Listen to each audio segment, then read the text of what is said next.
वहीं कंगना रनौत के खिलाफ एनएसयूआई कल सड़कों पर उतरेगी और उसके खिलाफ कुरुक्षेत्र में प्रदर्शन करेगी। एनएसयूआई के राष्ट्रीय सचिव और हरियाणा प्रभारी वरुण चौधरी ने बताया कि एनएसयूआई कल कंगना रनौत के खिलाफ कुरुक्षेत्र में एफआईआर भी दर्ज करवाएगी।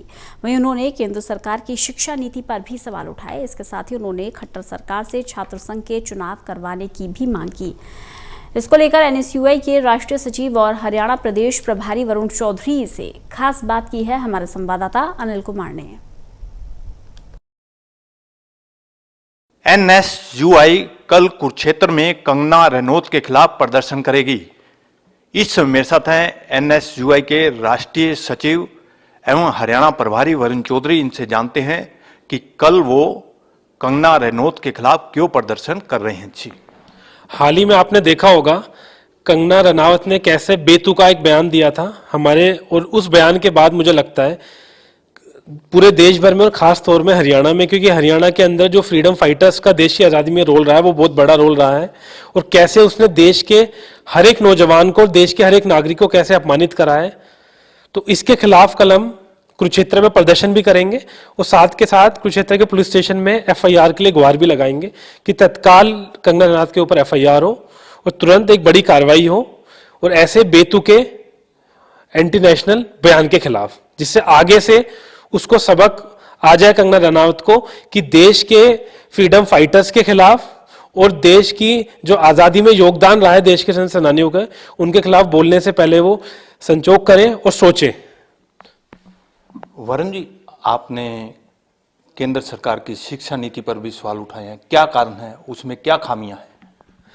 आप हाल ही में देखिए, हमने अभी अपना 3 दिन पहले एक नेशनल कैंपेन लॉन्च करा है, शिक्षा बचाओ देश बचाओ, जो हाल ही में कुछ महीने पहले एक नई शिक्षा नीति का ड्राफ्ट आया है जो केंद्र सरकार लेके आई है, और वो छात्रों के जीवन के साथ एक बड़ा खिलवाड़ करने जा रही है।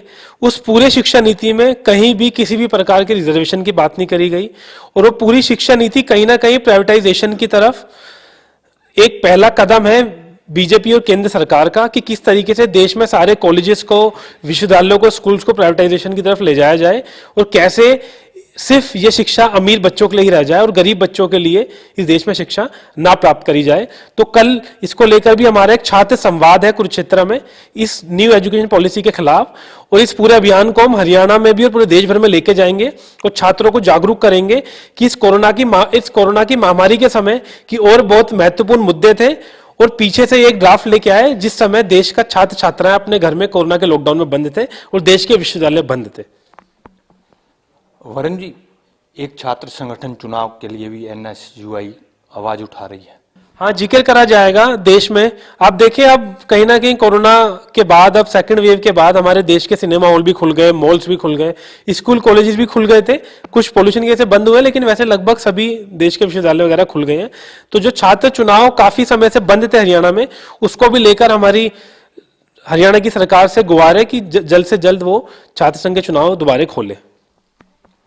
वरुण जी, आपने शिक्षा नीति पर सवाल उठाए हैं, जबकि केंद्र सरकार और राज्य सरकारें दावा कर रही हैं कि ये एजुकेशन पॉलिसी काफ़ी अच्छी है और आने वाले युवा हैं वो अपने पैरों पर खड़े हो पाएंगे।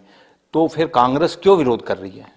हम इसका विरोध इसलिए करते हैं कि बीजेपी का एक बहुत बड़ा नाटक देश में वो करती है। आप देखेंगे जैसे कि हमारे प्रधानमंत्री जी फेमस हो गए 8 PM के नाम से, कि वो 8 बजे संवाद करेंगे और ऐसा सपना दिखाएंगे देश को, जैसे पिछले हाल ही में कई चीज़ों में सपना दिखाया है। तो ऐसी वो एक नई जो एजुकेशन पॉलिसी आई है, इसका एक बड़ा सपना दिखा रहे हैं कि ये बड़ा गेम चेंजिंग होगा। ऐसा बिल्कुल भी नहीं है। ये खुद ही बात करते हैं कि देश की 6% जो जीडीपी है उसका योगदान वो एजुकेशन पे खर्च करेंगे, और आप देखेंगे 2014 से लेके 2021 तक अभी अपनी जीडीपी का कितना बजट बढ़ाने की बजाय और कम कर रहे हैं। दूसरा, खास तौर पर मैं हरियाणा की बात करूं, हरियाणा का देश में नंबर 1 बेरोजगारी दर हो गई है। तो अगर ये देश के छात्रों के और नौजवानों के साथ कुछ बेहतर करना चाहते हैं तो सबसे पहले हरियाणा के अंदर करना शुरू करें, कि या तो एक तो भर्तियां निकलती नहीं है, निकलती हैं तो उसका पेपर लीक हो जाता है। तो हरियाणा के मुख्यमंत्री से भी मेरा एक सवाल है, मनोहर खट्टर जी से, कि आपने कोई भी ऐसा एक ठोस कदम उठाया है पिछले 5-6 साल की सरकार के अंदर कि हरियाणा के नौजवानों को, छात्रों को ये लगे कि उनके भविष्य के साथ खिलवाड़ या कुछ बेहतर भविष्य की तरफ ये जा रहा है? मुझे तो नहीं लगता, और इसी के लिए हमने छात्र संवाद भी शुरू करा है कि हरियाणा के छात्रों को हम जागरूक करेंगे। ये थे मेरे साथ एनएसयूआई के राष्ट्रीय सचिव एवं हरियाणा प्रभारी वरुण चौधरी। इन्होंने बताया कि कल एनएसयूआई सड़कों पर उतरेगी और कंगना रनौत के खिलाफ प्रदर्शन करेगी। इसके साथ साथ वो कंगना रनौत के खिलाफ एफआईआर भी दर्ज करवाएगी। वहीं इन्होंने केंद्र की मोदी सरकार की एजुकेशन पॉलिसी पर भी सवाल उठाए हैं। Anil Kumar, total news, Chandigarh.